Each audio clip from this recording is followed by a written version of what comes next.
زیادہ ان جگہوں پر یہ معاملات ہو جاتے ہیں. اچھا ایک بریک ہمیں لینا ہے, بریک لیتے ہیں پھر وہیں سے کنٹینیو کریں گے. ابھی ہم جا رہے ہیں چھوٹی سی بریک پہ. آپ لوگ کو اگر مبشر عالم صاحب سے جو بھی سوال کرنا ہے روحانی علاج کے حوالے سے تو آپ ان سے کر سکتے ہیں تاکہ آپ کو ان کا حل بتایا جائے. ابھی ہم بریک پہ جا رہے ہیں, بریک کے بعد واپس آئیں گے تو یہیں سے کنٹینیو کریں گے. آپ لوگوں کو ہمارے ساتھ رہے گا صبح بخیر 5 کے ساتھ میں.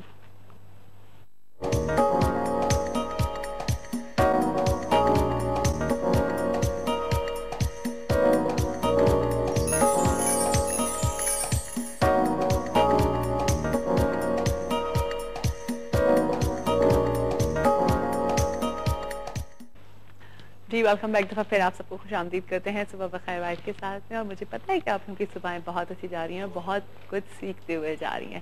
ٹھیک ہے نا جناب. اچھا ہمارے ساتھ مبشر عالم صاحب بھی موجود ہیں اور آپ لوگ کو جو بھی مسئلہ ان سے ڈسکس کرنا ہے, اپنی کوئی بھی پرابلم آپ ان سے ڈسکس کرنا چاہ رہے ہیں وہ آپ کر سکتے ہیں. ان کے کانٹیکٹ نمبرز ہمارے اسکرین پر چل رہے ہیں. ہمارے شو کے بعد بھی آپ ان سے بات کر سکتے ہیں. ہمارے پاس کال آ گئی ہے, میں مبشر عالم صاحب کال لے لیتی ہوں. جی ٹھیک ہے بالکل. جی. السلام علیکم. وعلیکم السلام. جی صبح بخیر. کون بات کر رہی ہیں؟ جی میں روحی فاروق بات کر رہی ہوں. روحی فاروق. روحی آپ کہاں سے بات کر رہی ہیں؟ سے بات کر رہی ہوں. کہاں سے؟ کراچی سے. کراچی سے. کیا کہیں گی روحی؟ بس مجھے یہ پوچھنا تھا کہ میرے ہسبینڈ ہے فاروق ضیاء. اچھا. تو ان کا مسئلہ یہ ہے کہ ان کے بھائی کافی کوشش کر رہے ہیں باہر پلاننگ قطر میں اپنی جاب کے لیے. اچھا. کافی جگہ ٹی وی بھی دی ہوئی ہے, 2 دفعہ جا چکے ہیں لیکن کچھ ہوتا نہیں, وہاں سے جواب نہیں آتا. اچھا. اور یہاں کمپیوٹر کا کاروبار کرتے ہیں وہ بھی بالکل جیسے ختم ہوتا جا رہا ہے حالات کی وجہ سے پاکستان میں. تو بھائی چاہتے ہیں کہ ادھر ہی ہو جائے نا. اچھا ٹھیک ہے. تو فاروق ضیاء کی والدہ کا نام؟ رابعہ خاتون. رابعہ خاتون. جی. اچھا ٹھیک ہے. اور آپ لوگ کی رہائش کراچی ہی ہے؟ جی. ٹھیک ہے جی. آپ کو کچھ پوچھنا ہے؟ نہیں جی. چلیں ٹھیک ہے جی. Thank you so much Ruhi. Thank you. جی روحی میری بہن فاروق ضیاء بن رابعہ خاتون آپ کے شوہر کے حوالے سے ملک سے باہر سفر کرنا چاہتے ہیں, وہاں کچھ کاروبار یا جاب کرنا چاہ رہے ہیں. اللہ تعالیٰ ان کو برکتیں عطا فرمائے اور رحمتیں ہوں اور تمام رکاوٹیں دور ہوں. آپ اور آپ کے شوہر فاروق صاحب دونوں نماز کی پابندی رکھیے. بعد نماز فجر آپ دونوں کو پڑھنا ہے یا رؤوف یا رؤوف یا رؤوف, یا رؤوف یا رؤوف یا رؤوف بعد نماز فجر. بعد نماز فجر. اچھا. 5 تسبیحات آپ پڑھیں گی سودانے والی, یعنی 500 مرتبہ, اور 500 مرتبہ فاروق صاحب پڑھیں گے. اول آخر 3 مرتبہ درود شریف کے ساتھ, اور دعا کریں گے. رات میں بعد نماز عشاء سونے سے قبل, سونے سے پہلے پڑھنا ہے حسبنا اللہ و نعم الوکیل, حسبنا اللہ و نعم الوکیل. ایک تسبیح سودانے والی پڑھ کے اول آخر 3 مرتبہ درود شریف کے ساتھ, اور یہی دعا کیجیے گا کہ تمام رکاوٹیں دور ہو جائیں اور ملک سے بیرون سفر جانے میں جو آسانیاں پیدا ہوں. تو انشاءاللہ تعالیٰ 28 دن اس کی مقررہ مدت ہے. 28 دن کے اندر آپ کو ضرور خوشخبری ملے گی. فون کر کے ہمیں مطلع ضرور کیجیے گا. صحیح. اچھا میں آپ سے ایک سوال کر رہی تھی, اس پر ایک کالر بھی آئی تھی ہائپر ہونے کے اوپر. تو کیا ہائپر انسان خود ہوتا ہے تو اس کو اپنے ارد گرد کی چیزیں ہائپر فیل ہو رہی ہوتی ہیں, جیسے انہوں نے کہا کہ لوگ سخت ہیں ان کے ساتھ, تو اور پھر آپ نے اس پہ بولا کہ نہیں آپ ہائپر ہیں, تو وہ چیز میں تھوڑی سی سمجھنا چاہ رہی ہوں کہ کیا انسان خود سختی کی طرف جا رہا ہوتا ہے؟ انسانی زندگی پر ناموں کے بھی اثرات ہوتے ہیں. اچھا. برجوں کے بھی, برج جو ہیں سیارے ان کی پوزیشنوں کے بھی اثرات پڑتے ہیں. اپنی مرضی سے نگینے لوگ پہن لیتے ہیں بغیر ناموں کی راس نکالے ہوئے, تو اس کے بھی اثرات ہوتے ہیں. پھر فزیکلی معاملات بھی ہوتے ہیں. اچھا. پتہ چلا اسٹامک خراب ہے, جی ہاں, تو عجیب سے خواب آ رہے ہیں. صحیح. پھر دن میں وہ امپلیمنٹ گھر والوں پر اتارا جا رہا ہے. ہاں جی بالکل. تو یہ بھی معاملات ہوتے ہیں. کچھ فزیکلی معاملات میں بی پی ہائی کا ہونا, بلڈ پریشر کا آؤٹ آف کنٹرول ہونا, ہائی ہو جانا, تو اس کی وجہ سے بھی عوامل ہوتے ہیں.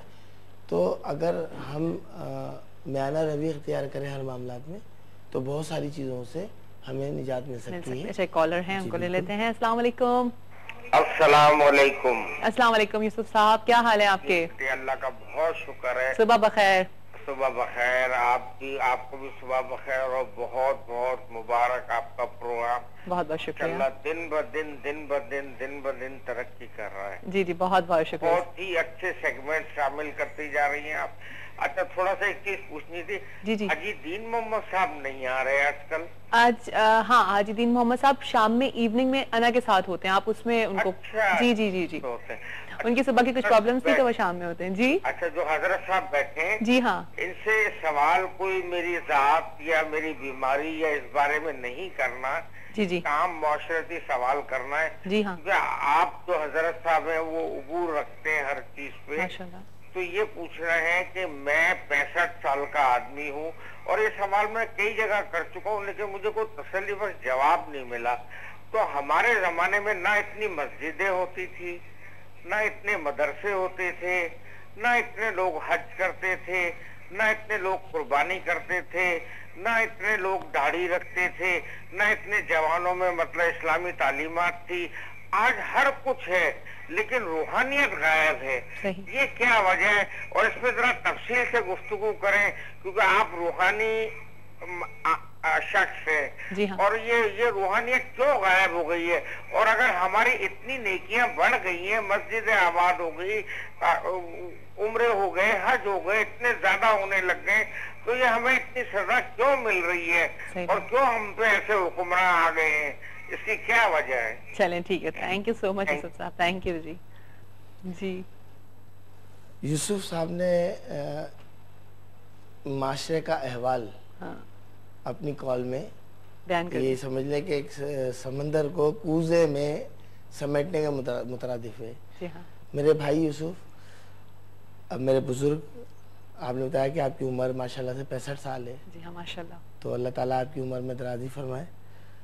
معاملہ یہ ہے میرے بزرگ, میرے بھائی, کہ ہم میں اخلاص ختم ہو گیا, ہم میں بزرگوں کا ادب ختم ہو گیا. با ادب با نصیب, بے ادب بد نصیب. مانا کہ نمازوں میں کثرت ہو گئی, مساجد کی تعمیر بہت زیادہ ہو گئی ہے ماشاءاللہ سے, اللہ تعالیٰ اور ترقی عطا فرمائے دین اسلام کو. حاجیوں کی تعداد زیادہ ہو گئی ہے, قربانیوں کی تعداد زیادہ ہو گئی ہے, مانا, لیکن اخلاص ختم ہو گیا. نماز پڑھنے جاتے ہیں تو دکھانے کے لیے جاتے ہیں, جامع مسجد میں بھی ہم اپنی گاڑی میں بیٹھ کے جاتے ہیں, حکم ہے پیدل جانے کا کہ جائیں ایک راستے سے تکبیر کہتے ہوئے اور آئیں دوسرے راستے سے. ہر چیز میں تصنع اور بناوٹ ہمارے اندر شامل ہو گئی ہے. پہلے بزرگان دین اولیاء اکرام کے پاس لوگ جایا کرتے تھے اپنے نفوس کی پاکیزگی حاصل کرنے کے لیے, تصفیہ قلب اور تزکیہ نفس حاصل کرنے کے لیے. اب ہم نے وہ روایات ترک کر دی.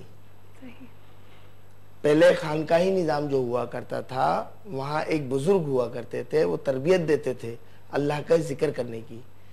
جب ذکر کیا جاتا تھا اور وہاں حلقے میں بیٹھ کے لوگ ذکر کرتے تھے تو قلب کی صفائی ہو جاتی تھی اور ایک تربیت ہوتی تھی.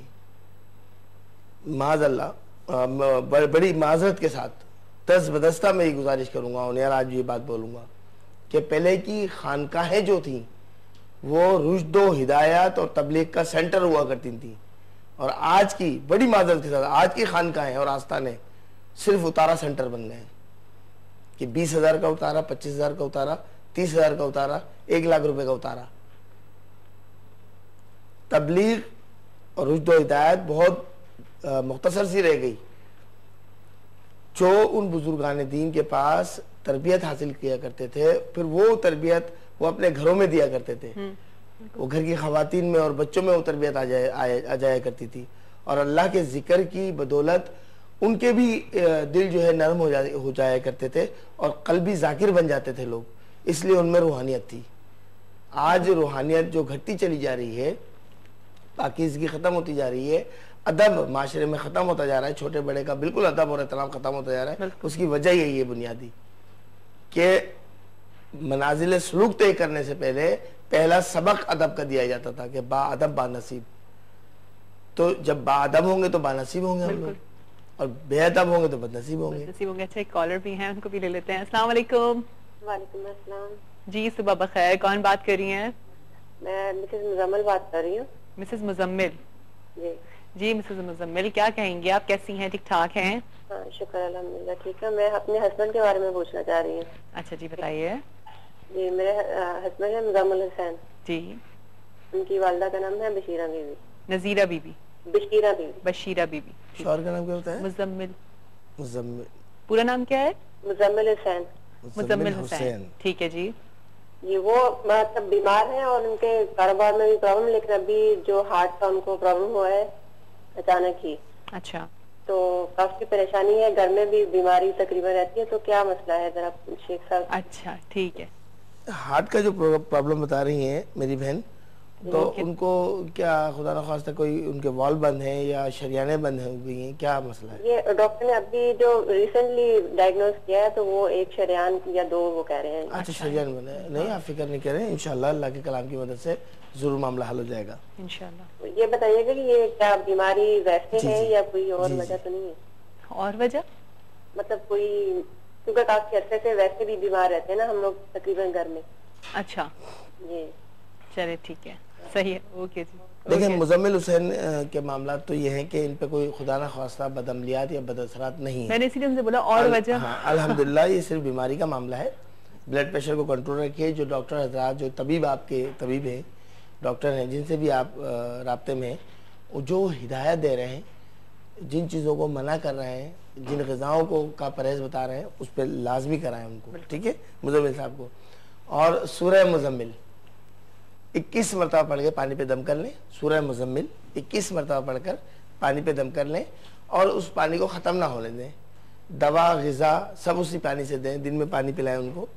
اور مزمل صاحب کو کہیں کہ جس طرح ذکر بالجہر کرتے ہیں نا, اکثر آپ نے دیکھا ہوگا حلقے ہوتے ہیں, وہاں ہوتا ہے اللہ کا ذکر ہوتا ہے, اللہ کا ذکر ہوتا ہے بلند آواز سے, تو 14 ضربیں یا مقلب القلوب یا مقلب القلوب یا مقلب القلوب, قلب کی طرف اپنا چہرہ کریں, یعنی دل کی جانب اپنا چہرہ کر کے ضرب لگائیں. ضرب کا مطلب یہ ہے کہ زبان سے بلند آواز سے کہیں جیسے ضربی ذکر ہوتا ہے. اس طریقے سے یا مقلب القلوب, یا صبح بھی 14 مرتبہ, شام میں بھی 14 مرتبہ. اتنی زور سے نہیں کہ پتہ چلا اور تکلیف ہو جائے سینے میں, ایک نارمل انداز میں یا مقلب القلوب یا مقلب القلوب. اس طرح آپ 14 دن کریں گے. مزمل صاحب خود صبح بھی اور شام میں بھی. نماز کی پابندی رکھیے, اور ایک عدد جوابی لفافے کے ساتھ خط روانہ کر دیجئے پی او باکس نمبر 3501, پی او باکس نمبر 3501 کراچی کے ایڈریس پر آپ خط روانہ کر دیجئے. یہاں سے تعویذات وغیرہ صحت کے لیے دعائے شفا کے نقش وغیرہ وہ انشاءاللہ تعالیٰ یہاں سے روانہ کر دیے جائیں گے. صحیح. اچھا لائک ابھی جب انہوں نے بات کری کہ کوئی اور اثرات نہیں ہے کچھ ایسا, ہم لوگ کہیں نہ کہیں ہمارے معاشرے میں اس طرح کی چیز ہو گئی ہے کہ ہم لوگ ڈر گئے اور ہر چیز کو ہم جادو سے ڈرا دیا گیا ہے. ہاں میں وہی ڈر نہیں گئے ہیں. یہ جو فیک عاملین بیٹھے ہوئے نا, اسی پہ میں کالے پیلے پنجے لگا کر, ہاں جی, یہ ہاتھوں کی تصویریں اور پتہ نہیں کیا کیا ہڈیاں وڈیاں لگا کر یہ بیٹھ گئے نا, انہوں نے بہت ڈرا دیا ہے. ایکچوئل بیماری ہے, جیسے ہم نے بتایا کہ بیماری ہے. بالکل بہترین طبیب ہیں پاکستان میں الحمدللہ, بہترین ڈاکٹر, فزیشین, سرجن بے شمار ہیں ہمارے یہاں الحمدللہ پاکستان میں, ان کی کمی نہیں ہے. آپ ان سے رابطہ کریں, ان سے چیک کروا لیں, یہ استخارہ کرا لیا اچھی بات ہے. اس کے بعد اگر بیماری کا معاملہ ہے تو ان سے بھی چیک کرائیں, اللہ سے دعا کریں, اللہ کا ذکر پڑھیں, معاملہ حل ہو جائے گا. لیکن ان لوگوں کے پاس جا کے جو یہ لوگ ڈرا دیتے ہیں لوگوں کو, جی ہاں, کہ یہ ہے وہ ہے فلاں ہے, بس صرف اپنی دکانیں چمکانے کے لیے, اور یہ کنفیوژن پیدا ہو گئی ہے جس کی وجہ سے ایک عجیب سا ایک ماحول ہو گیا. ایک اور انہوں نے ایک بگاڑ پیدا کیا معاشرے میں, ان فیک عاملین جن کے خلاف ہم جہاد کر رہے ہیں. جی ہاں, ہم اور آپ جہاد کر رہے ہیں, یہ پروگرام کر رہے ہیں, جہاد کر رہے ہیں, ان فیک عاملین سے لوگوں کو بچا رہے ہیں. انہوں نے کیا کرا کہ ایک بات مشہور کر دی کہ کالے کی کاٹ کالے سے ہوگی. اچھا ہاں, یہ تو ہم نے سنا ہے نا. ہاں بالکل. اب نعوذ باللہ دیکھیں, کالے کی کاٹ یعنی کالا عمل کرائیں گے تو کاٹ ہوگی. جی ہاں, جبکہ جادو کالا جو ہے یہ کفر ہے. جی ہاں, کرنے والا بھی دار اسلام سے خارج, کروانے والا بھی دار اسلام سے خارج. جی ہاں بے شک. تو اب یہ لوگوں کو جو ہے اس طرف لے کر آنا تھا کہ دار اسلام سے خارج جو ہے ان کا ایمان ختم ہو جائے, یعنی کہ وہ کروائیں. اتنی گہری خطرناک سازش ہے. اچھا ایک کالر ہیں, کالر کو لے لیتے ہیں. السلام علیکم. وعلیکم السلام, کیا حال ہے جی؟ میں بالکل ٹھیک ٹھاک ہوں. کون بات کر رہی ہیں؟ صبح بخیر. صبح بخیر, میں مریم بات کر رہی ہوں. مریم آپ کہاں سے بات کر رہی ہیں؟ میں کراچی سے بات کر رہی ہوں, اور آپ کا شو مجھے بہت اچھا لگتا ہے. Thank you. اور مجھے آپ سے ایک بات کہنی تھی کہ میں نے نا اکتوبر میں ون کیا تھا, مجھے اب تک گفٹ نہیں ملا. آپ کراچی میں رہتی ہیں؟